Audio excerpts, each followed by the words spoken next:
Well, tonight we have some remarkable reporting from inside Syria, where a partial ceasefire appears to be holding.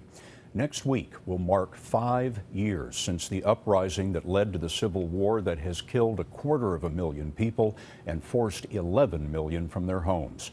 Elizabeth Palmer has reached Aleppo, and Holly Williams is in northern Syria. We'll begin with Holly. Masarat al-Rashid village was liberated from ISIS just 3 days ago. We saw the body of an ISIS fighter lying in the rubble of a house hit by an airstrike. Joza Halef and her cousin Hatta told us the extremists held guns to their heads, forcing their way into the women's homes to hide. They said the ISIS fighters also dressed up as women to avoid capture. The nearby town of al-Shaddadi was liberated last week. The ISIS slogans are still there, but the town's now under the control of the Syrian Democratic Forces, an Arab-Kurdish alliance that's supported by the US. So this was an American airstrike? Commander Media Kabani told us that US coalition airstrikes helped her fighters win the battle here.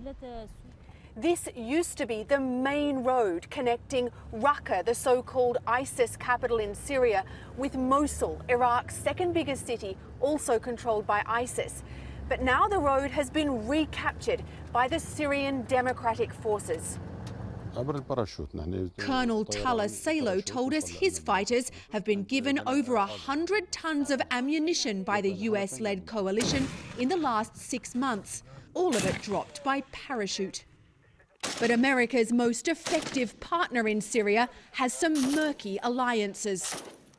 It's accused of coordinating with Russia, which backs the Syrian regime and is also allegedly fought against other US-backed groups. Colonel Salo denied both those claims, but admitted his group enjoys a long-standing truce with the Syrian regime. Its flag flies over 2 compounds inside his territory.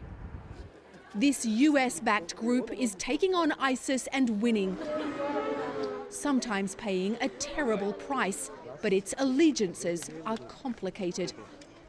Colonel Salo also told us that he met with Brett McGurk, President Obama's special envoy to the anti-ISIS coalition, when he visited Syria in January. The colonel said his group asked for anti-tank missiles and machine guns, but so far, Scott, he says they've received only promises.